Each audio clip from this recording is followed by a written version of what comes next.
Bom dia, meu nome é Shane. Nós estamos numa série sobre discipulado, sobre fazer discípulos de Jesus aqui. O centro da nossa visão, aquilo que nós existimos para realizar, é fazer discípulos de Jesus. Eu pensei nesse texto por causa do dia, hoje, Dia das Mães. Pensei aqui em 2 Timóteo, número 1, capítulo 1, versículo 5. Recordo-me da sua fé não fingida, uma fé genuína, que primeiro habitou em sua avó, Lloyd, e em sua mãe, Eunice, e estou convencido de que também habita em você. Se eu fosse escrever para primeiro Gabriel, assim, para o meu filho, né, eu poderia celebrar isso, porque eu queria mostrar algumas fotos aqui dessa jornada na nossa vida, né? Eu aprendi a amar Jesus com a minha mãe. Tá ali ela e também a Michele, a mãe da Michele aqui no centro. Ela ainda ensinando hoje crianças no ministério lá em Montana. Então, as nossas mães tiveram um grande efeito na nossa jornada de fé. Aqui nós temos a minha mãe no meu consagração pastoral, em 95. Ela veio do Brasil para participar e ela trouxe uma folha para me entregar. Uma folha que era da minha Bíblia, Scofield, quando eu tinha 11 anos. E nessa capa da folha, uma folha antes da parte da capa, a Bíblia tinha se perdido, mas a folha estava ali. E dizia assim, eu quero ser um missionário. Quando eu tinha 11 anos. Eu me perdi tão longe de Deus nos anos seguintes. E ela achou aquela folha e nunca deixou de orar por mim e nunca abandonou aquilo. Disse, um dia eu vou trazer isso para o Shane. E no dia da minha consagração, ela me apresentou com essa folha lá. Então,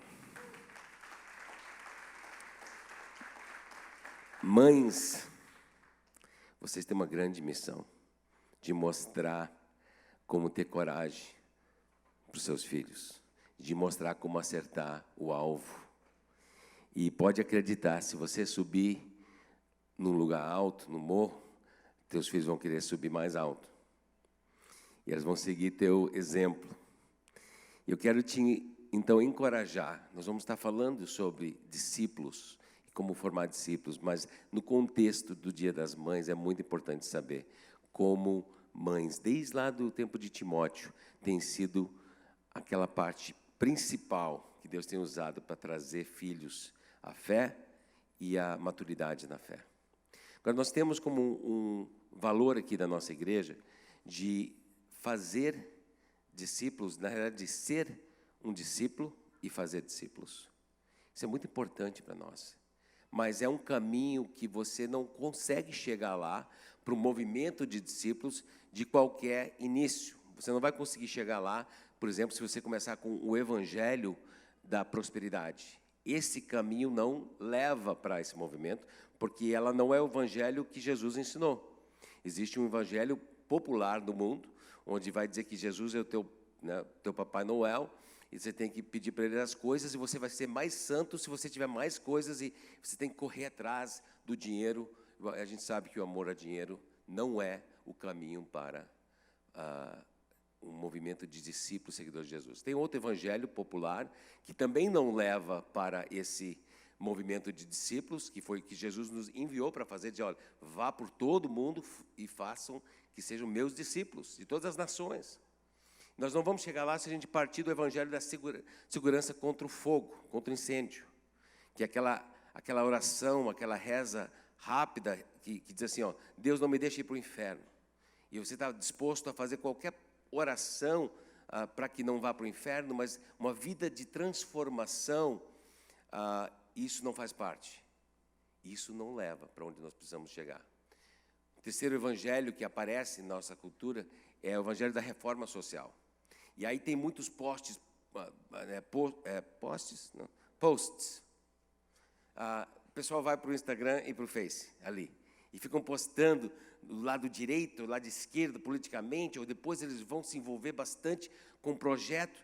E muitas vezes aqueles projetos sociais, eles têm um grande motivo por trás de abençoar a vida das pessoas. Inclusive nós temos aqui importantes projetos sociais, mas nenhum deles em si vai mudar o mundo se não tiver Jesus Cristo por trás daquilo e o intuito de levar pessoas a conhecer Jesus Cristo. Então, a gente vai amar as pessoas, mesmo se eles não conhecem, mesmo se eles não decidirem conhecer, vamos continuar amando porque nós amamos Jesus. Mas por trás de qualquer movimento social, se ela vai fazer um impacto na eternidade, ela tem que levar as pessoas a ser discípulos de Jesus. O evangelho do conhecimento teológico, esse é muito conhecido. É um evangelho onde você vai ser santo, você vai ser cristão baseado no teu conhecimento. Você vai decorar mais versículos, e com certeza conhecer a Bíblia é muito importante. Mas isso não te faz um seguidor de Jesus. Os que conheciam mais a Bíblia na época de Jesus foram os que mataram ele. Os fariseus tinham decorado o Velho Testamento e não conseguiram enxergar o Messias na frente deles. Então, não é esse evangelho que vai nos levar a um movimento de ser um discípulo, de fazer discípulos. Tem o evangelho da experiência emocional, onde você não precisa necessariamente ter uma vida transformada, mas você precisa ter uma experiência quando você vai para o culto. E lá você vai ou fazer barulho, ou você vai fazer um choro, ou alguma coisa assim, mas você vai com certeza, mas isso é tua salvação, é demonstrada dessa forma. Eu quero dizer que aqui a gente faz barulho. Eu gosto quando o pessoal está animado. Amém! Tem algum amém aí? Isso, barulho é bom. E aqui a gente também chora e ri junto. Mas isso não nos faz seguidores de Jesus. Isso são, talvez, as consequências de uma vida que está seguindo a Jesus. E tem o evangelho de identificação cultural, onde diz, eu sou crente porque meu país é um país evangélico.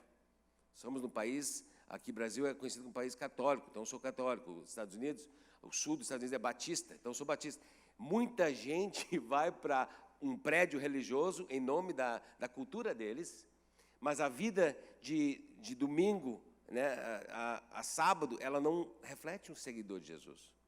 Esse evangelho não vai nos levar para onde precisamos ir, mas tem um evangelho, que é o evangelho do reino de Deus.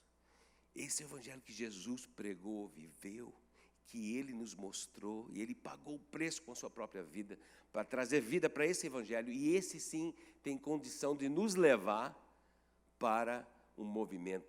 Nós vamos ser guiados pelo Espírito, para essas dobras aí, para saber onde nós vamos, para aqui, para lá, como é que nós vamos chegar lá, mas é o Espírito que vai nos conduzir através do evangelho do reino, que nós vamos chamar hoje o evangelho do discipulado. Eu tenho lido um livro sobre isso, em inglês, chamado The Discipleship Gospel, e muitas dessas coisas que eu estou trazendo aqui, eu tenho sido edificado através desse livro. Foi dado para o meu pastor lá em Montana, quando eu estive lá nesse final de ano, e as igrejas batistas da nossa convenção dos Estados Unidos estiveram lendo esse livro meio assim em conjunto, voltando para o conceito de discipulado dentro da igreja local. E ele me deu esse livro e eu comecei a ler, e como foi edificante para mim entender que nós precisamos ver o dano que tem acontecido quando se separa a conversão de discipulado. Se você é um convertido, você pode ser convertido para muitas coisas. Todos aqueles evangelhos lá que estão mencionados ali do lado, elas convertido para dinheiro, convertido para a cultura, talvez para um partido, convertido para uma certa emoção, mas a única coisa que vai levar um povo para ser convertido para Cristo é se nós entendemos que existe algo mais do que ser religioso. Olha só o que Jesus falou. Ele diz aqui, Mateus 7, 21 a 23, nem todo aquele que me diz Senhor, Senhor, entrará no reino dos céus, mas apenas aquele que faz a vontade do meu Pai que está nos céus. Muitos me dirão naquele dia, Senhor, Senhor, não profetizamos em Teu nome?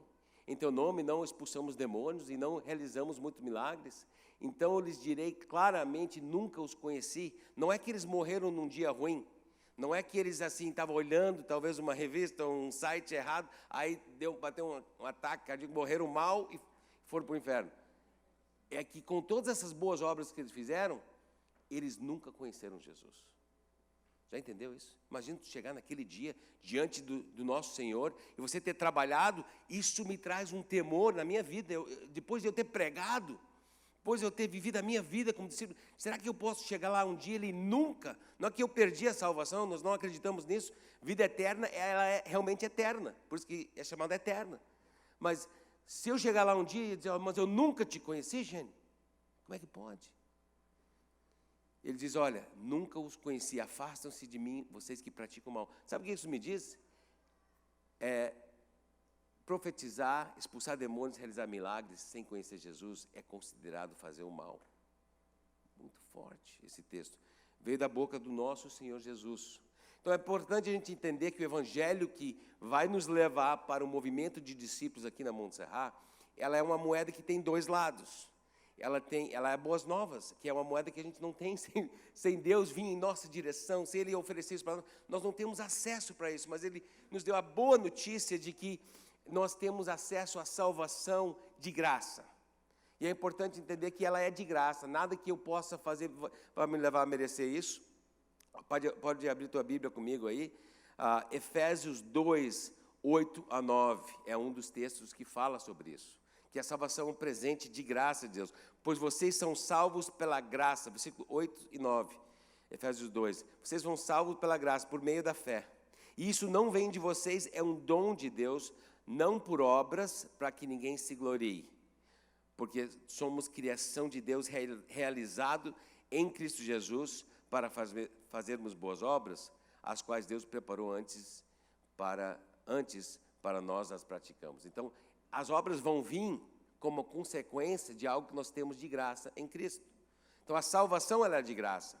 Outro texto que está ali é Romanos 6, 23. Pois o salário, pode olhar ali, Romanos, capítulo 6, versículo 23. Pois o salário do pecado é a morte, mas o dom, o presente gratuito, você não conquista isso, de Deus é a vida eterna em Cristo Jesus.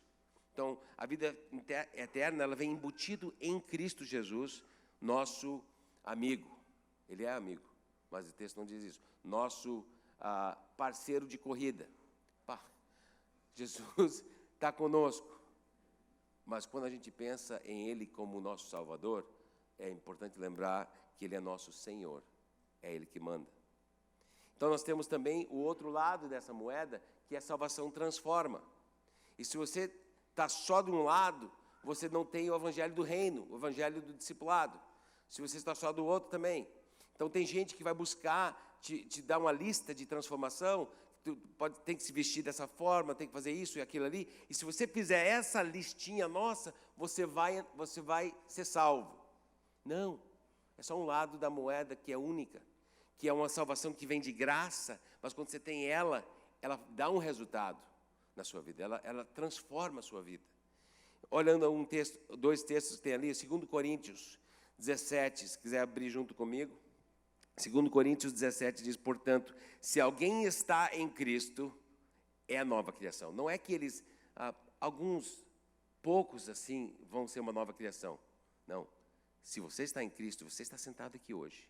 Se você dizer, eu sou de Jesus, as pessoas vão poder enxergar, nem que seja em várias etapas da caminhada diferente, porque todos nós somos uma jornada única diante de Deus, mas vai ter aquela diferença, porque nós somos uma nova criação, as coisas antigas já passaram, eis que surgiram coisas novas. Então você diz, Xene, eu sou de Jesus, faz 30 anos, não me aparece, minha família não sabe, e nunca mudou nada.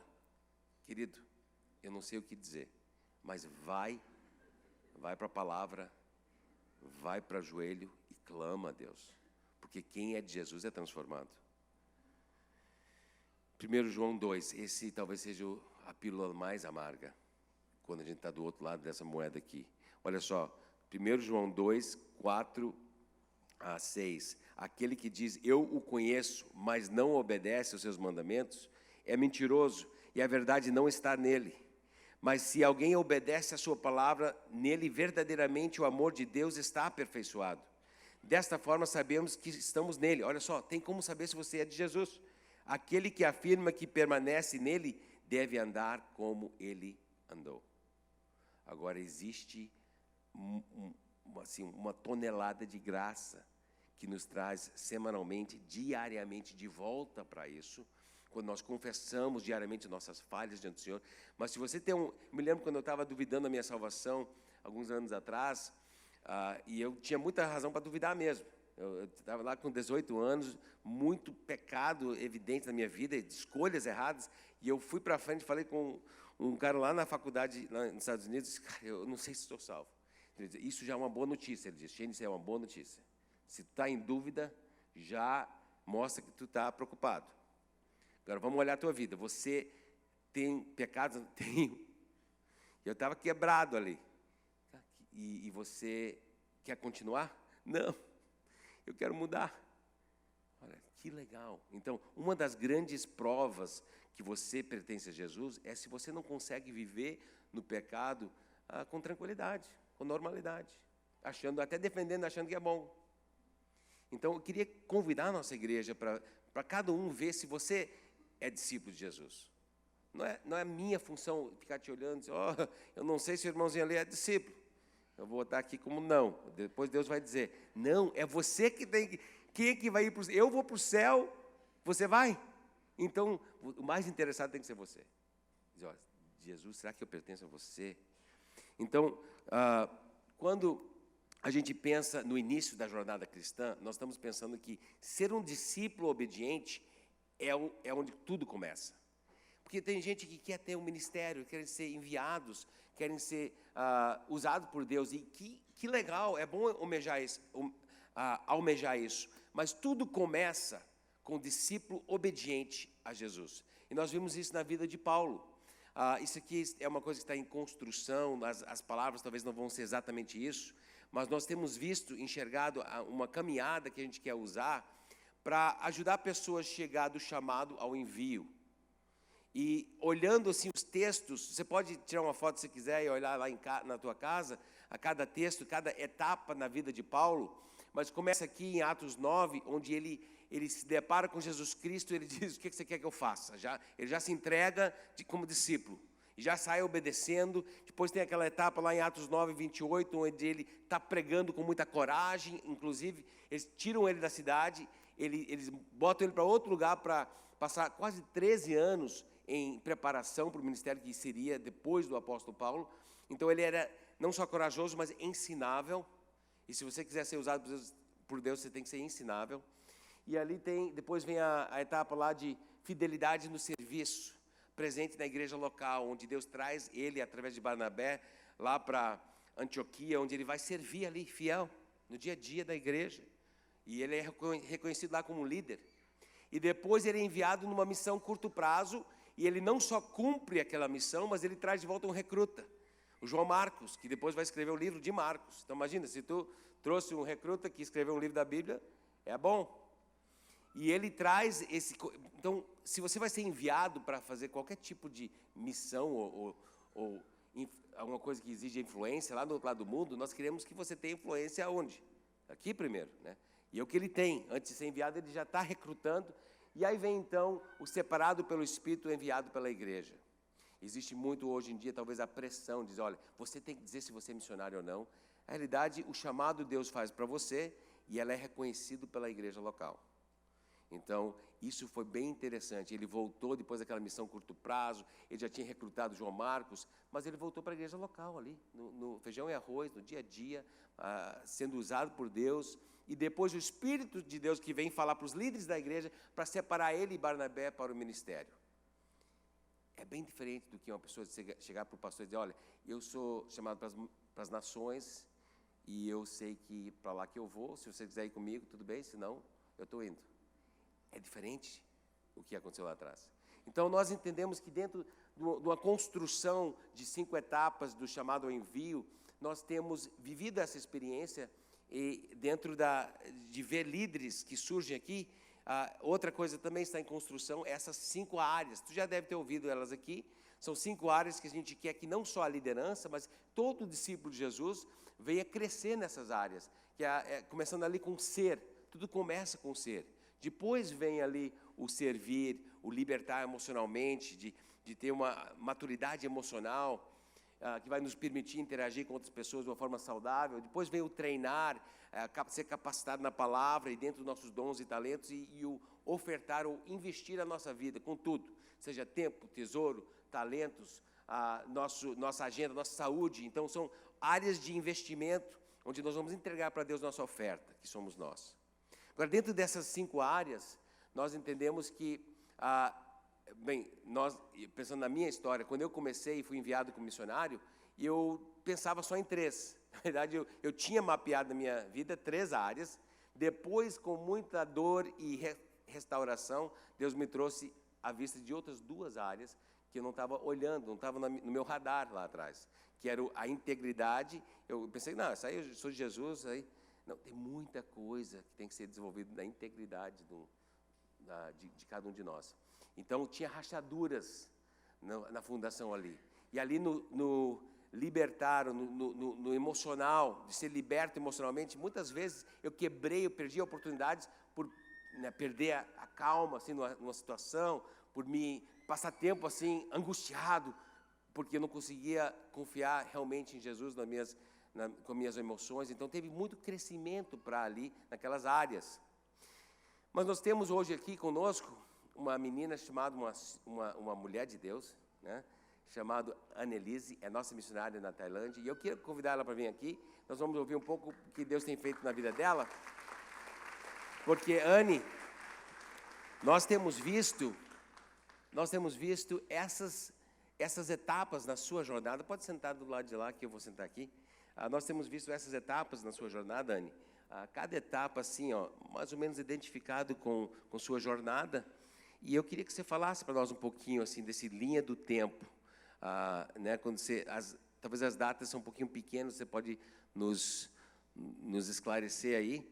Mas quando a gente começou a trabalhar com a Anne, que ela para ser enviado, nós tivemos a conversa sobre as 5 áreas da sua vida, fizemos planejamentos em cima de cada um.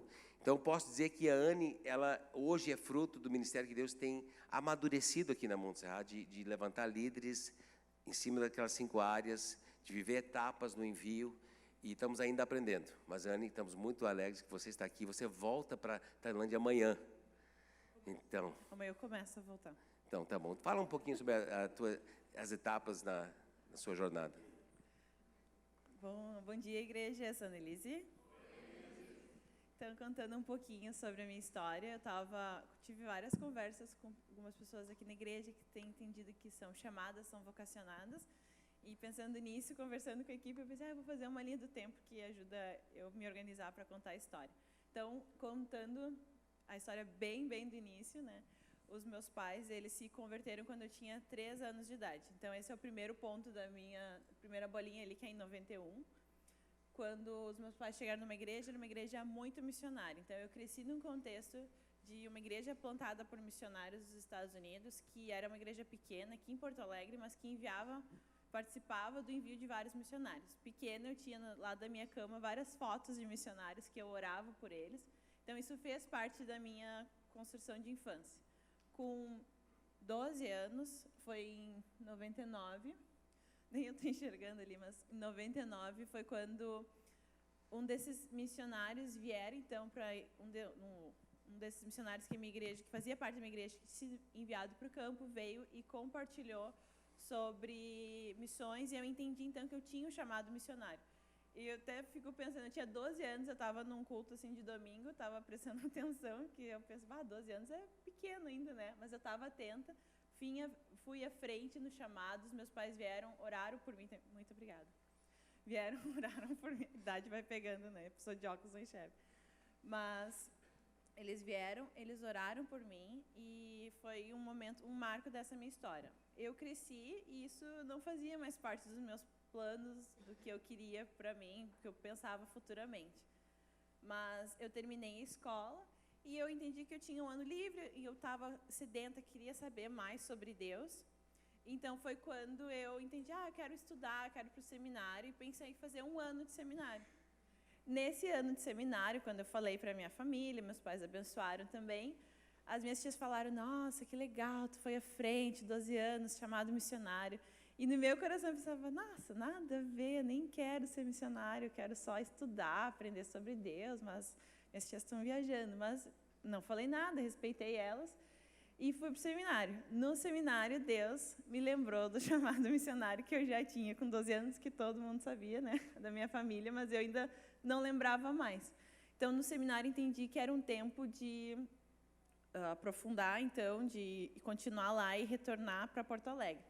Depois, quando eu terminei, cheguei em 2009 em Porto Alegre, foi quando eu cheguei na Monte Serra também, quando a minha história cruza com a história da igreja. E então foi quando eu comecei a participar, já cheguei servindo no Ministério de Adolescentes, que é o ministério que eu servi todo o período que eu estava aqui em Porto Alegre. Ainda tive a oportunidade de servir um pouquinho nesses dias aqui, que foi bem gostoso também. Participei da Montado, teve algumas viagens missionárias também, que eu participei com a igreja, que eu organizei também, que eu queria explorar alguns campos. Mas, para mim, o importante desse processo era de ser um tempo também da igreja local reconhecer o chamado missionário em mim. Mesmo eu vindo do seminário, eu entendia que não era um tempo de chegar, gente, já tenho esse diploma aqui de seminário formado em teologia, né? Quem sabe vocês me dão alguma coisa. Mas eu entendi que não era esse tempo. Era um tempo de eu chegar numa igreja em que ia começar do zero, construir esse relacionamento e permitir ver, através da igreja local, o chamado missionário sendo desenvolvido, sendo reconhecido. Deus usou o pastor André, usou o pastor Shane, falando uma vez, Anne, a gente vai te enviar, a gente ainda só não sabe para onde que vai ser. Então, isso foi legal, porque eram perguntas que eu tinha no meu coração e Deus foi usando várias pessoas para estar respondendo por meio da igreja local. Deixa eu só dar um comentário aqui, entre então o quarto e o 5, ponto que vão assim por cima ali, a gente vendo como Deus fez essas etapas na tua vida, que estão ali em Atos também. Eu sei que ali a parte de influência, você levou pessoas na viagem missionária contigo, que depois que você foi embora, elas mesmas, eu estou pensando de algumas moças aqui da igreja, que também têm um impulso missionário e continuaram fazendo viagens missionárias de curto prazo. E você também, quando estava aqui, Anne, essa questão de influência, você passou 4 anos liderando uma célula de adolescentes, que a Camila era parte dessa célula. Eu sei que a gente contou muitas vezes com o seu cuidado na vida da Camila, você foi lá para casa, e tantas vezes a gente precisava, em momentos bem críticos dentro da nossa jornada, a Anne fez parte da conversa com a Camila, e a Camila hoje está servindo a Deus, deseja ser uma missionária, porque você também teve muita influência na vida dela. Então, essa questão das etapas vividas dentro da igreja local, ela é muito importante, não só para o missionário não pular a etapa, mas também para o efeito que faz dentro da igreja local ter uma pessoa apaixonada por Jesus, que está com grandes sonhos para viver, e outras pessoas ao seu redor vão querer viver isso também, né? E depois veio a quinta etapa. Até isso foi legal. Na sexta-feira eu estava conversando com com a Gabi, que era da minha célula de adolescentes também. E eu falo que a Gabi, a Camila, a Vitória são gurias assim, que enchem meu coração de ver o que Deus tem usado usado a vida delas, né? Então fico muito feliz de ter feito parte do que Deus está fazendo. E daí a Gabi está fazendo faculdade, está estudando direito, estava falando, a gente começou uma célula lá na faculdade, estão fazendo nos intervalos, pit stop com Jesus. Então eu falei, nossa, que demais, está fazendo e está servindo na Amontoado também. Então as gurias também estão desenvolvendo e vivendo o que Deus chamou elas para fazer. É muito legal poder fazer parte, de saber se eu estive junto, né, do que Deus estava fazendo e pude participar. Pedi a Anne, então, para nos trazer um relato do que aconteceu nos últimos 2 anos lá, e ela está voltando amanhã, e tem umas coisas, ela trouxe já para a nossa equipe, então ela vai resumir, por causa que é precioso isso demais, mas ela está voltando amanhã. E fala um pouquinho sobre o que Deus fez nos últimos 2 anos lá na Tailândia. Certo. Então, foi um tempo muito bom lá na Tailândia. Foi um tempo muito especial de ver Deus cuidando e podendo conhecer mais aquela cultura. Então, eu peguei algumas fotos para estar contando também desse tempo. Contando um pouquinho na Tailândia. A Tailândia, então, é um país que ele está no Sudeste Asiático. Ali no mapa mundi tem o meu nome, então dá para situar ali no mundo onde é que está a Tailândia. Mas a Tailândia ela faz fronteira com o Mianmar, Laos, e o sul é com a Malásia. O tamanho da Tailândia equivale a Santa Catarina, Rio Grande do Sul e Paraná. Então, a extensão não é grande. mas são 60 milhões de habitantes. Então, pensa, 1/3 do Brasil dentro de Santa Catarina, Rio Grande do Sul e Paraná. Esse é o tamanho da Tailândia. Essa nação tem 90% da população é budista. Então, é uma nação que ela é construída em cima do budismo, os pressupostos que eles têm são do budismo. Tem 5% é muçulmano e menos de 1% é cristão. Isso, em termos de missões, a gente chama como um povo não alcançado. Quer dizer que a quantidade de cristãos num país não é suficiente para alcançar a parte que ainda não conhece a Cristo. Por isso que é um lugar que precisa ter esforços missionários. É um país que sofre com a questão da prostituição, do tráfico humano, tráfico de drogas. Então, tem muitas questões sociais que também estão atreladas ali dentro desse contexto do país. O budismo e o governo é algo que se mistura muito forte também. Mas Deus me chamou para estar lá e eu tenho muitos motivos para agradecer desse tempo que eu estou lá, de estar vivendo, de estar conhecendo o que Deus tem para fazer lá. Então, primeiro mostrando assim, eu cheguei e fui morar no norte da Tailândia. Então, eu moro em Chiang Rai. Essas fotos aqui, essa senhora aqui é a primeira senhora que me alugou casa e a casa dela é no mesmo terreno, então ela sempre estava lá, ia ver se eu estava em casa, levava uma comidinha bem apimentada, que a comida tailandesa é bem apimentada. Daí ela falou, eu fiz com pouca pimenta, daí só tinha 2 pimentonas, assim, que ela fez. Ela fez não apimentada, que ela sabia que eu não comia, daí eu provava, obrigada, né, tá bom, como depois em casa, mas não conseguia comer. Então, essa foi a casa, a moça ali à frente, o carro que a igreja ofertou para estar comprando também, uma bênção, esse carro, uma ferramenta lá. E, então, nesse tempo tem sido um tempo de aprendizado da língua e da cultura. Essa foto aqui no meio, eu coloquei aqui para mostrar que essa é uma foto típica de Dia das Mães. Na cultura tailandesa tem a questão da honra. Então, eles sempre vão honrar os mais velhos e a questão da honra na cultura, ela tem uma postura que faz parte também da cultura, uma forma de expressar essa honra.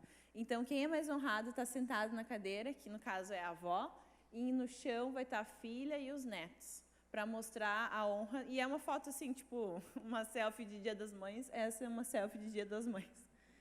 Lá em cima, a escola tailandesa, um pouco do que eu tenho aprendido a ler e escrever em Thai.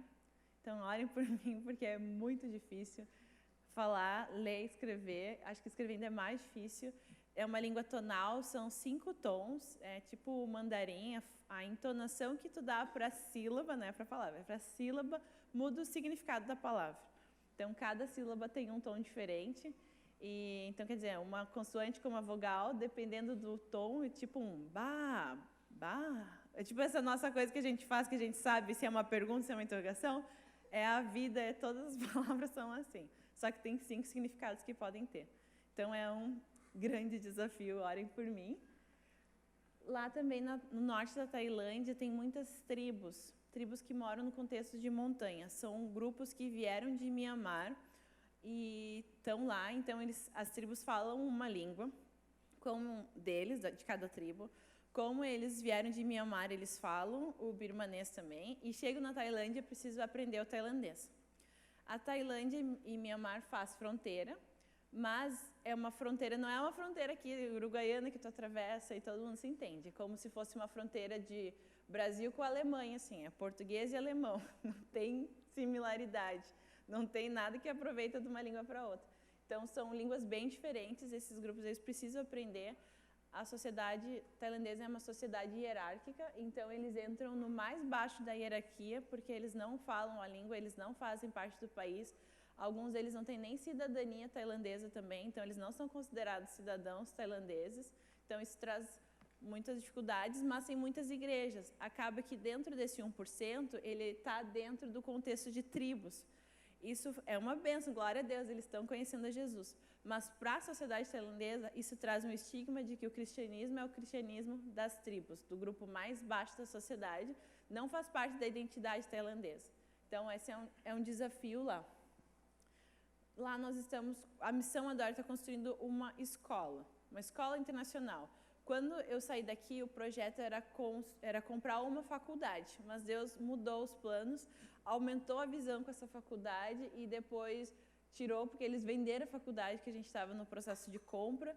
Entendemos que Deus estava mudando, estava mantendo a visão, mas mudando a estratégia. Então, estamos construindo uma escola internacional. Dentro do contexto da escola, eu tenho a oportunidade de cuidar da parte de documentação, de vistos. Então, é um pouco da minha formação também de faculdade, além do seminário. Mas também é legal de eu estar conhecendo, então, algumas pessoas que estão me ajudando nisso. Então, está sendo algo bem interessante, né? Um grande desafio. Contando um pouquinho da cultura, em abril é quando se celebra o Ano Novo tailandês. O Ano Novo é tipo um carnaval, assim, porque é um feriado muito longo. E os 3 primeiros dias são dias que eles fazem uma guerra de água generalizada. Fica essas pessoas na frente de casa com uns baldes d'água, se jogando água. Qualquer lugar que tu passe, se tu estiver caminhando na rua, tu vai levar um balde d'água. Eu acho que eles só respeitam se tu é bem, bem velhinha, assim, daí, né, vai matar a pessoa também na rua. Mas eles jogam água, daí eles pegam uns cubos de gelo gigantes, assim, botam na água, andam com umas caminhonetes com água assim atrás, assim, jogando, é uma loucura. A rua parece que choveu, mas é a época da seca. Então, não é época de chuva. Então, é uma loucura essa questão da água. E quando esse feriado é feriado que todo mundo volta para a família e e tem esse tempo em família, essas brincadeiras, que eles bebem muito também, então as pessoas, é uma loucura mesmo que acontece. Mas no final, eles então vão no templo budista fazer as oferendas deles, pedindo um bom ano, pedir perdão pelos pecados. E essa senhora que eu alugava a casa dela, ela me convidou para ir no templo. Daí eu falei assim, mas tem problema, né? Eu sou cristã, né? Não, tipo assim, eu queria entender que ela sabia que eu não ia fazer nada que ela ia fazer junto lá. Tá, não tem problema, pode ir junto. Mas depois eu entendi que ela me chamou no sentido assim, família faz isso, então tu faz parte da minha família, é uma coisa que tu tem que fazer parte. Então, são uma construção de relacionamentos que está acontecendo. Mas foi bem triste de ver tantas pessoas idosas colocando toda a sua fé em algo que é uma mentira, algo que é vazio, né? De estar colocando lá muitos tipos de oferenda, de comida, de planta. Eu via que ele pensava assim, como o Satanás busca roubar a glória do Criador, né? Que se Deus criou tudo que existe de planta, daí pede aquilo como uma forma de adoração, dizendo, mas tu fez, mas eu que estou recebendo a glória disso. Então, é um cenário bem triste. A foto em cima ali de um carro é porque eles levam o carro novo para o templo e eles pedem para o monge fazer uma oração por aquele carro e é como se aquele carro recebesse uma alma e virasse um Deus. Então, daí eles botam flores ali, botam Buda dentro, botam várias coisas dentro como uma forma de prestar uma adoração para aquele Deus do carro proteger quem estiver andando. Então, às vezes, as pessoas vão para lá, ou ver foto e ver aqueles barcos com aquelas flores. Todas essas coisas decorativas aos nossos olhos, na verdade, são um altar de adoração para aquele objeto que está ali. Então, é bem triste. Mas Deus me permitiu, isso era um domingo, então pela manhã fui de manhã cedo no templo e vi todo esse cenário. E depois eu fui numa igreja cristã e era um dia de batismo, né? Um dia super alegre na igreja. Então foi muito especial ver esses batismos.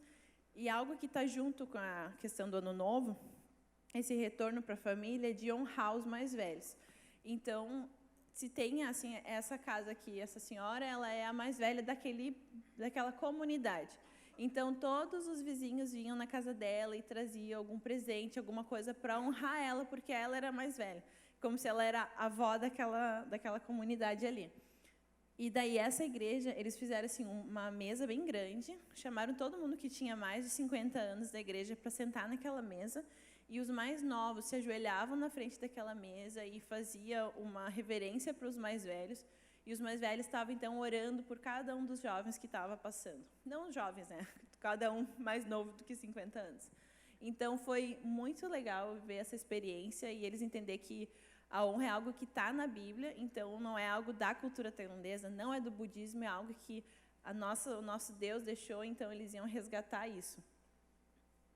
Algo que também foi algo muito assim, maravilhoso que aconteceu nesse tempo lá, foi o resgate dos meninos que estavam presos naquela caverna. Esse acidente aconteceu na cidade de Mesai, que é a cidade que eu moro hoje. É a cidade que nós estamos construindo essa escola internacional. Foi o resgate, então, esses 12 meninos com um treinador ficaram presos no interior de uma caverna. Era o período de chuva, então aquela caverna foi completamente inundada. Eles não tinham como sair, tiveram que mergulhadores, um esforço assim, de várias pessoas do mundo inteiro ir lá para ajudar. E foi muito lindo ver a igreja no Brasil e tantas igrejas orando, clamando. Realmente, eu sentia como se isso tivesse acontecido aqui pertinho. De tanto que a igreja estava orando, eu creio que Deus vai transformar em bênção isso que foi orado, que foi clamado. E, para mim, essa situação que aconteceu foi como se uma cortina espiritual se abrisse naquela cidade. A Tailândia é conhecido como a terra dos savais, quer dizer assim, tipo, tranquilo em Thai. E é um país que as coisas são demoradas, mas são arrastadas, e é tranquilo, e isso faz parte. Mas, quando isso aconteceu, foi como se essa caverna que os meninos ficaram presos tinham muitas histórias do espírito que precisa. Então, eles fizeram muitas oferendas lá, chamaram monges vindo de Mianmar para fazer oferendas, faziam oferendas com cabeça de porco. Então, era algo espiritualmente bem pesado que estava acontecendo nessa cidade. Então, todas as orações, também a questão de ter um menino cristão ali, a igreja está orando para esse menino não ser o bode expiatório, assim, de achar, agora esse menino vai ser, porque ele não é budista, então a culpa foi dele. Então, a gente estava orando muito para Deus fazer um milagre, e Deus, de fato, fez. Então, isso foi extraordinário. A unidade da igreja também, das igrejas se unirem para estar lá também para estar orando, foi algo tremendo. Eu me mudei para Messá, então, depois disso, né, que é a cidade que isso aconteceu. Tem sido um tempo especial. Tem essa foto ali embaixo, aquela mais ao canto ali, é minha vizinha. A gente está construindo um relacionamento. Ela tem um filhinho dela, me convidou para um evento que teve uma comemoração que eles fazem da criança. Depois porque ela me convidou, eu convidei ela para vir na minha casa no Natal. Então, a gente está nessa troca de convites, assim, caminhando, construindo um relacionamento. E essa foto aqui em cima é a foto que eu tirei da janela da minha casa. Bem no final da minha rua tem uma mesquita, do lado dá para enxergar é um templo budista, e as montanhas ali já é Mianmar. Então, esse é o contexto da cidade que eu estou inserida. Tem muitos budistas, mas tem muitos muçulmanos também. É uma cidade pequena e ela tem 3 mesquitas. Cada mesquita são grupos diferentes que fazem parte. São mesquitas bem grandes até também para o tamanho da cidade. Então, é uma cidade meio que é muito diversificada assim, no que tem. Eu tive a oportunidade de ir para o Camboja também. Então, isso foi legal de poder rever irmãos que a gente conheceu na viagem que nós fizemos. Teve mais um prédio que foi construído lá da escola. Então, tem uma sala agora que eles têm feito os cultos. Então, a sala ali que eu estou no meio era a sala que a nossa igreja ofertou. Antes ela era uma sala de música, hoje ela é uma sala de fisioterapia. Então, é muito legal ver isso, conhecer, rever irmãos que a gente ajudou lá. Aquela foto mais ao canto, aquela casa ainda nem estava em construção. Como equipe, nós pudemos, então, ofertar dos nossos recursos lá para a conclusão daquela casa de um dos professores, rever crianças que estavam crescendo ali também. Uma das missionárias fez um monte de pastel para mim, gente, eu estava com tanta saudade. Então, assim, comi pastel até não poder mais. Então, foi muito legal. Essas coisas tão pequenas, mas que matam tanta saudade. Lá na minha cidade, eu continuo aprendendo Thai, mas também estou ajudando no ensino de inglês para algumas crianças. Assim, são 2 vezes por semana, mas tem sido uma boa oportunidade de estar mais aprendendo tailandês, porque as crianças não falam nada de inglês. Então, está sendo uma oportunidade muito boa. Aquela ali é minha professora, ela chama Cru O. Cru, em Thai, quer dizer professora, então o nome dela é O. É só isso. Mas é um apelido, na verdade. Ela deve ter um nome maior, mas eu nem sei o nome dela. Porque é meio assim também, que é muito... Ou é bem mais fácil. Esse é um outro festival que tem lá, que a gente olha também essas lanternas e fala, que bonita aquelas lanternas. Essas lanternas, na verdade, eles mandam elas no sentido assim, de colocar todos os pecados dele naquilo, e essa lanterna como se ela leva todos os pecados deles. Eles fazem umas oferendas para o rio nisso, que é uns barquinhos feitos de folhas, com flor, vela, incenso dentro e larga na água. Isso, quando eu vi isso, eu falei, eu já conheço isso lá no Brasil. Também fazem isso no nosso Ano Novo, né? E, então, para ver como Satanás não é nada criativo nesses processos que faz. Eu fui para Mianmar também. Mianmar é a cidade que faz fronteira. E Mianmar, semana passada, nós tivemos um missionário aqui de portas abertas. Mianmar está na lista de perseguição como 18º dessa lista. Antes era o 24, agora está como 18. E é um país que tem perseguição. A perseguição com os cristãos acontece que os cristãos não conseguem trabalhar. Então, isso é bem difícil também de não conseguir. Eles têm restrição de onde eles podem morar, restrição de onde eles podem trabalhar e tudo mais. É muito difícil. Essa igreja que eu fui junto com a igreja tailandesa que eu tenho feito parte na minha cidade. É uma igreja, a igreja Thai, ela deve ter 20, 30 membros. Uma igreja bem pequena.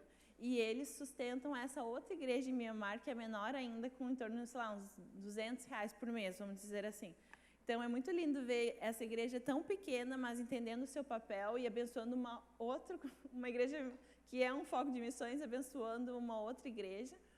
E então, eu pude participar de uma conferência missionária, de conferência de Natal lá. Foi um dia que 500 pessoas puderam estar ouvindo sobre Jesus um dia inteiro, mataram um porco, fizeram o porco inteiro para aquelas refeições, assim, usaram tudo.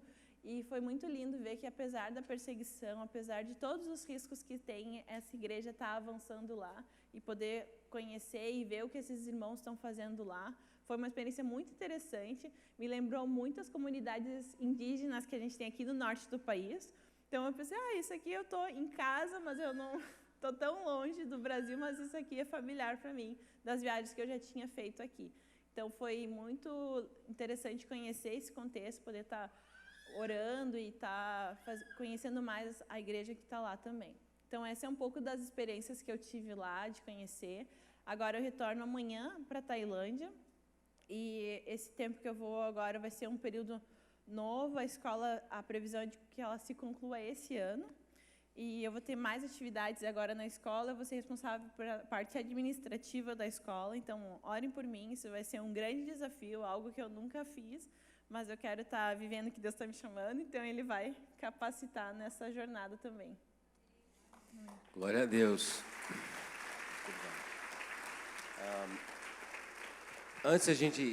Eu vou voltar aqui para outra parte. Alguém tem um chimarrão? A Anne disse quando eu estava subindo, será que eu vou poder tomar um chimarrão ali, né, durante o... Tem alguém que pode trazer um? Pode trazer um para nós aqui? Eu agradeço. Para te não voltar para a Tailândia sem essa experiência, né? Chimarrão, tomar aqui com os meus irmãos. Muito bom. Então, a Anne, eles pediram, a Dori pediu para incluir mais 2 anos, né? Ela foi para ser 3, de mais 2 anos, né?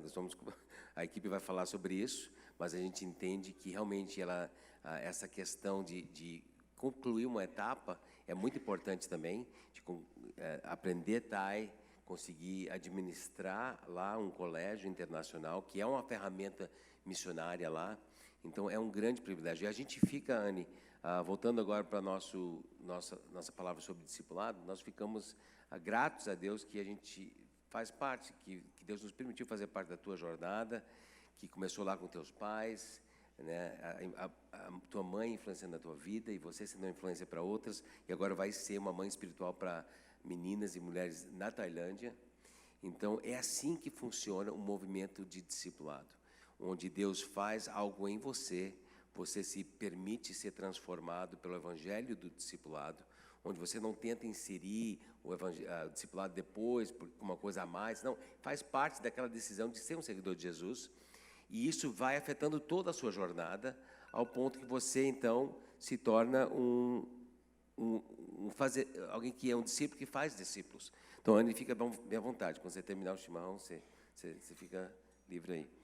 Mas queria voltar aqui agora, nós estamos, pode botar no meu slide ali, vamos ver se vai para frente aqui.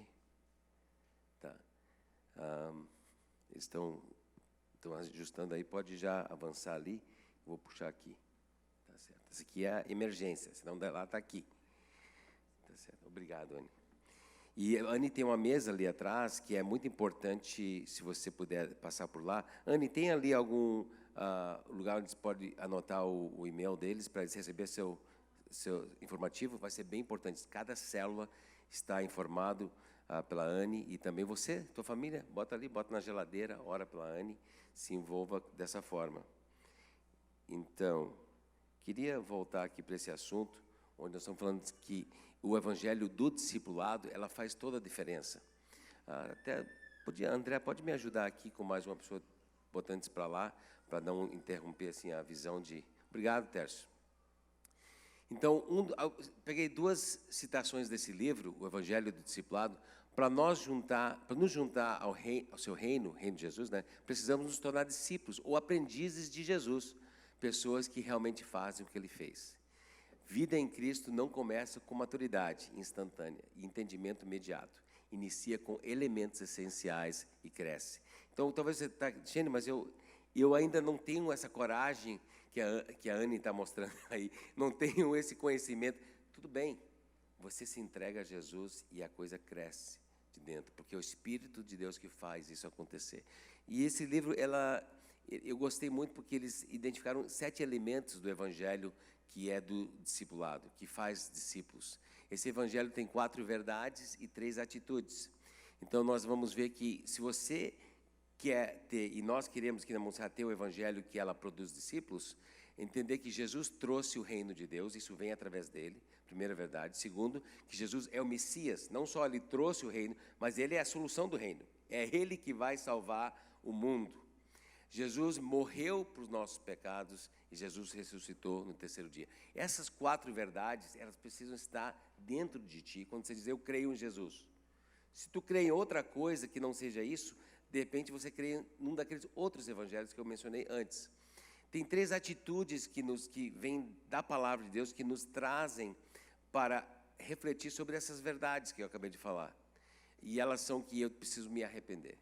Eu tenho pecados, preciso arrepender-me dos meus pecados, eu preciso crer em Jesus mesmo, aquele Jesus que é o Messias, que é o Salvador, não outro Jesus assim de outro evangelho, mas Jesus que é Filho de Deus, que veio salvar o mundo por seu sacrifício, e eu preciso seguir a Jesus. Então, são essas 3 atitudes que precisam estar inerentes no nosso Evangelho. E você pode tirar uma foto, se quiser, para fazer mais em casa. Eu vou passar bem rápido por cima desses 3 versículos, só para ver se a gente consegue reconhecer os 7 elementos dentro delas. Então, está ali os 3 textos. Eu vou ler aqui os textos e você vê se você consegue reconhecer. Se quiser acompanhar na sua Bíblia, pode acompanhar.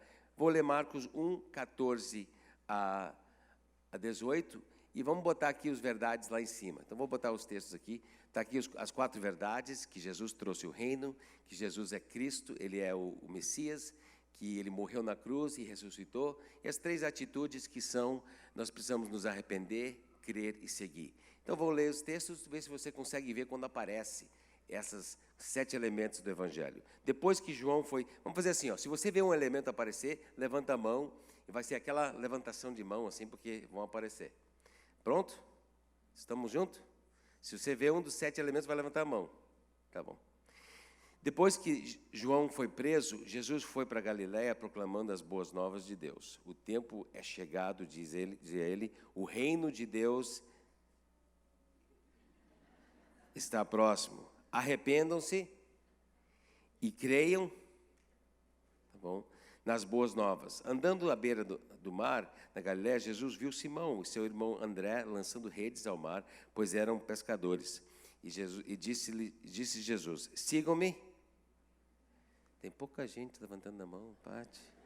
E eu os farei pescadores de homens. No mesmo instante, eles deixaram suas redes e o seguiram. Legal. Então, está vendo alguns elementos ali? Vamos para o próximo, Marcos 8, 27 a 31. Jesus e os seus discípulos dirigiram-se para os povoados nas proximidades de Cesareia de Filipe. No caminho, ele lhes perguntou, quem o povo diz que eu sou? E eles responderam, alguns dizem que é João Batista, outros Elias, e ainda outros, um dos profetas. E vocês, perguntou-lhe, quem vocês dizem que eu sou? Pedro respondeu, tu és o Cristo. Jesus os advertiu que não falassem a ninguém ao seu respeito. Então, ele começou a ensinar-lhes que era necessário que o Filho do Homem sofresse muitas coisas e fosse rejeitado pelos líderes religiosos, pelos chefes dos sacerdotes e pelos mestres da lei. fosse morto em 3 dias, depois ressuscitasse. Tá vendo os elementos do Evangelho ali? Último.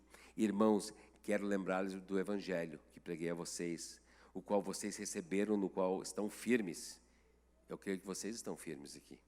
Não é ainda, desculpe, alguns levantaram a mão, mas eu quero dizer que nossa igreja, quem foi ali que levantou ali? Não, tá certo. Mas vai chegar. Nós somos firmes, nós precisamos ser firmes nesse Evangelho. Por meio desse Evangelho, vocês são salvos, desde que se apeguem firmemente à palavra que preguei. Caso contrário, vocês têm crido em vão. Pois o que primeiramente lhes transmiti foi o que recebi, que Cristo morreu pelos nossos pecados, segundo as Escrituras, foi sepultado e ressuscitou no 3º dia, segundo as Escrituras. E apareceu a Pedro e depois a 12. Então, esses elementos, elas são essenciais para que a gente tenha... Vamos ver se você acertou tudo isso aqui. Vocês pegaram tudo isso?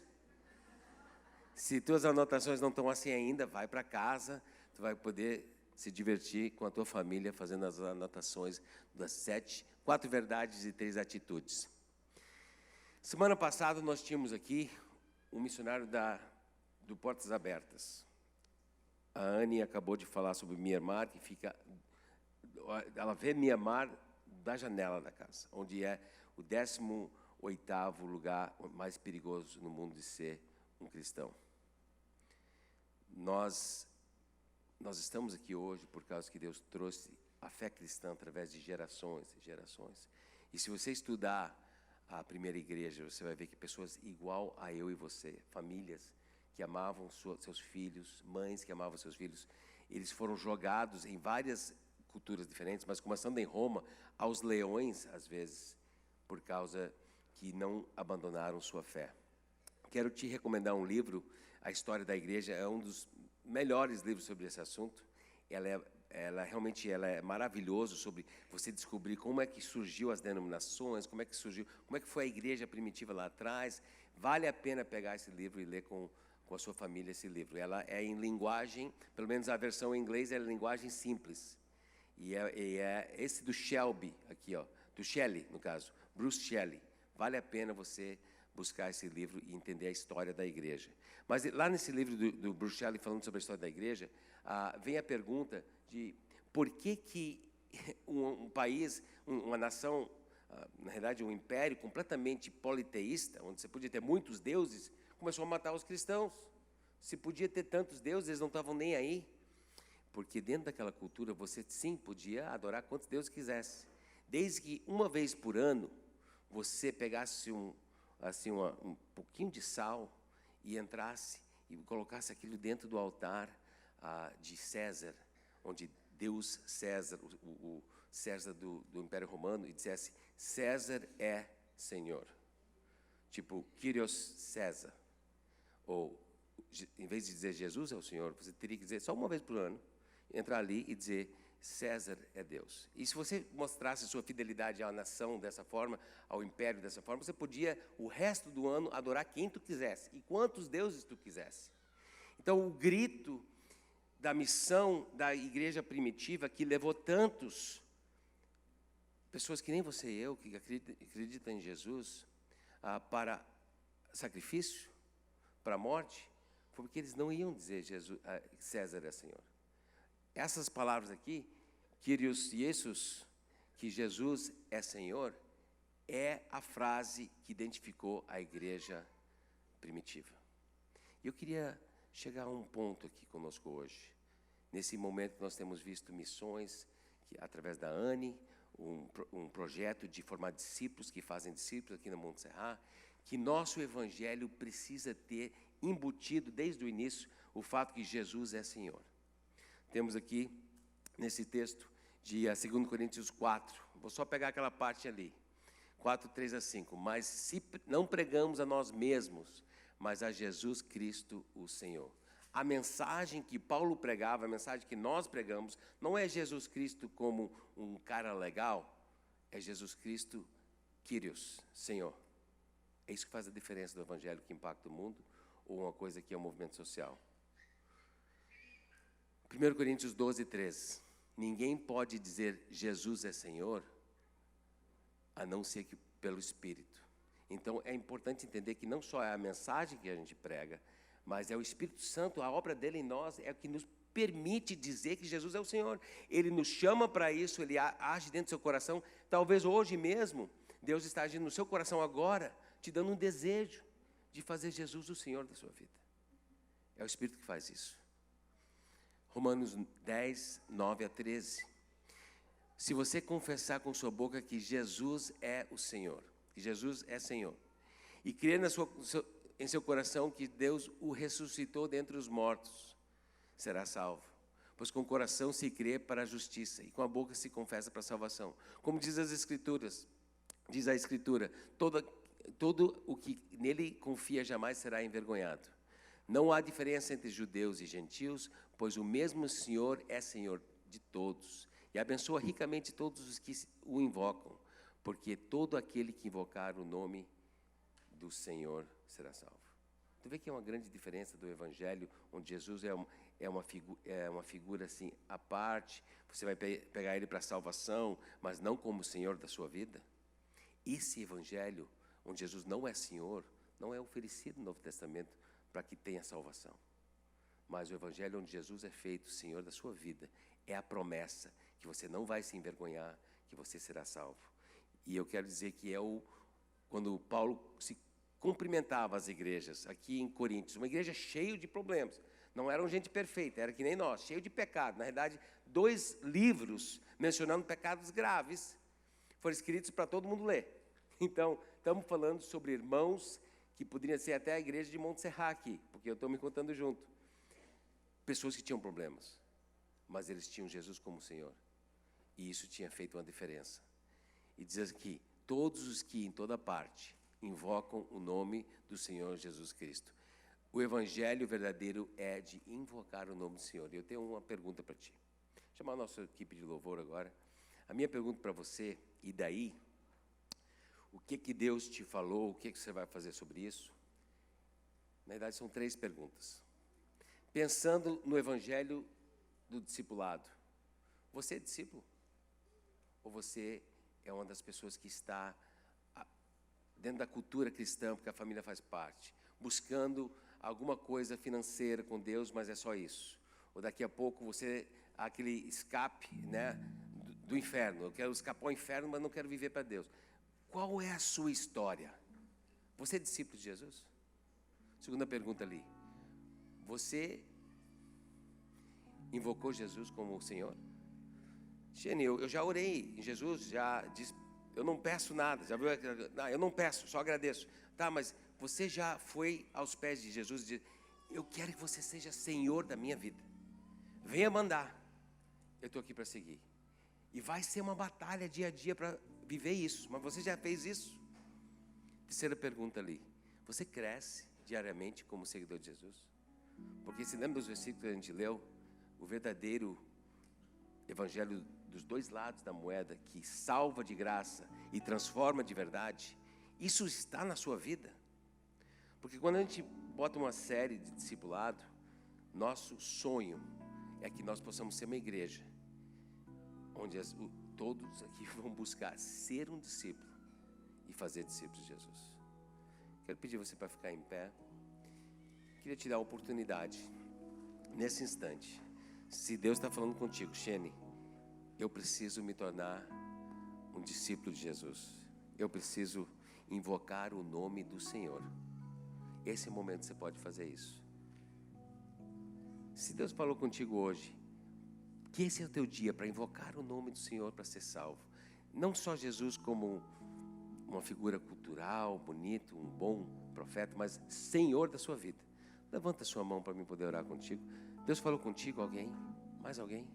Sim. Senhor da sua vida. Você podia sair do seu lugar? Nós queremos orar contigo aqui.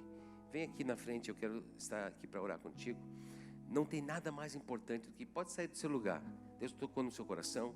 Vamos colocar Deus, Jesus, como Senhor da nossa vida. Queria pedir o pessoal da nossa equipe para vir aqui para frente para orar junto também. Não existe uma decisão mais importante do que colocar Jesus como Senhor da nossa vida. O resto é religião. E nós queremos ser discípulos que fazem discípulos. Deus, eu peço, você possa agora conduzir cada coração que está aqui se entregando a Ti, Deus. Que eles possam orar com sinceridade, dizendo: Jesus, ora agora, você que está aqui, ora no seu coração, com a sua boca. Diga assim: Jesus, eu confesso que Jesus Cristo é Senhor. Jesus, eu me arrependo dos meus pecados. Pode falar assim: me arrependo dos meus pecados. Eu creio em Jesus. Eu quero seguir Jesus. Esse é o momento de você fazer sua entrega total. Ele vai cuidar do resto. Ele vai mostrar como transitar no labirinto de ser um discípulo e fazer discípulos. Mas você se entrega agora. Pode orar. Vem, Senhor Jesus, e receba o meu louvor.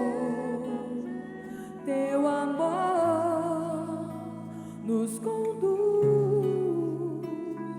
e renova o meu viver. Teu amor e tua paz é o que eu quero mais. Vem, Senhor, e aviva o meu viver.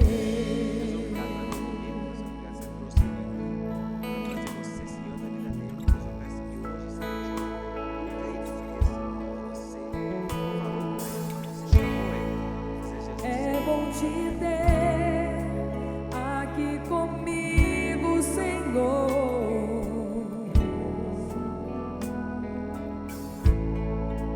É bom sentir o teu fluir,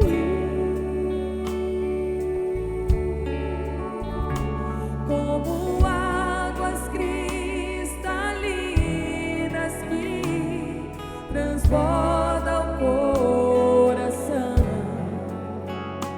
É assim que teu Espírito age em mim. Vem, Senhor Jesus, e receba o meu louvor.